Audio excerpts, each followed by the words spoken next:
Assalamualaikum warahmatullahi wabarakatuh. Teman-teman semua, kembali lagi bersama saya Indi Maulidiana, mahasiswi dari Universitas Islam Bunga Bangsa Cirebon, yang akan membawakan sebuah materi yaitu landasan pendidikan. Sebelum ke landasan pendidikan, kita harus tahu terlebih dahulu apa pengertian dari landasan pendidikan. Landasan pendidikan merupakan sebuah pijakan dalam melaksanakan pengelolaan pendidikan kegiatan seseorang, sekelompok, atau lembaga dalam membantu individu atau masyarakat untuk mencapai tujuan pendidikan. Landasan ini terbagi menjadi beberapa macam. Yang pertama ada landasan filosofis, bersumber dari pandangan filsafat pendidikan yang menyangkut tentang kekayaan terhadap hakikat manusia, sumber nilai pengetahuan, dan tentang kehidupan yang lebih baik. Aliran dalam landasan filosofis ini adalah idealisme, realisme, esensialisme, pragmatisme, dan progresivisme, dan yang terakhir eksistensialisme. Kemudian yang kedua ada landasan sosiologis, bersangkutan dengan perkembangan, kebutuhan, dan karakteristik masyarakat. Ruang lingkup yang dipelajari oleh sosiologi pendidikan meliputi 4 bidang. Yang pertama, kegiatan pendidikan merupakan suatu proses interaksi antara dua individu atau dua generasi yang memungkinkan generasi muda memperkembangkan diri.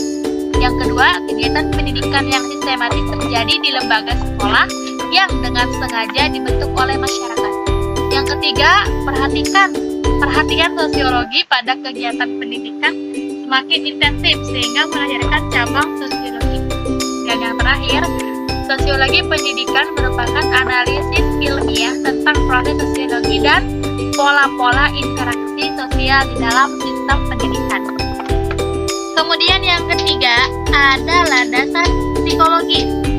Landasan ini sangat penting dalam pendidikan karena pemahaman terhadap peserta didik, terutama yang berkaitan dengan aspek kejiwaan, merupakan salah satu kunci keberhasilan pendidikan.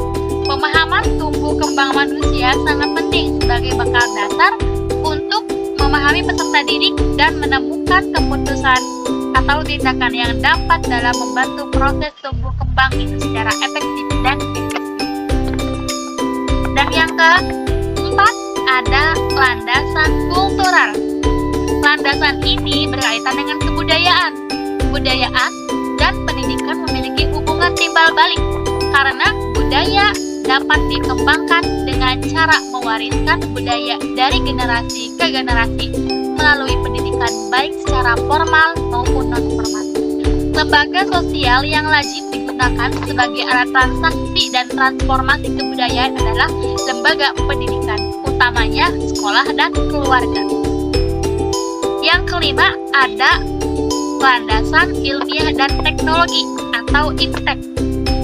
Pada zaman sekarang, IPTEK sangat diperlukan dalam dunia pendidikan.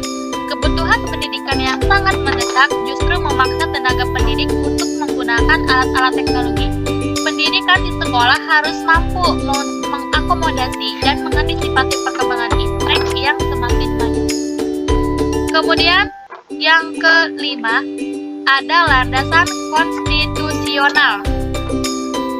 Landasan konstitusional ini terdapat dalam Undang-Undang 1945 Pasal 31 Ayat 1. Tiap-tiap warga negara berhak mendapatkan pengajaran. Dan Ayat 2, pemerintah mengusahakan dan menyelenggarakan satu sistem pengajar pemerintah memajukan kebudayaan nasional Indonesia yang diatur dengan undang-undang. Kemudian yang terakhir ada landasan religius, yaitu suatu dasar yang bersumber dari agama. Tujuan dari landasan religius dalam pendidikan merupakan semua proses dan hasil dari pendidik dapat mempunyai dan makna hakiki.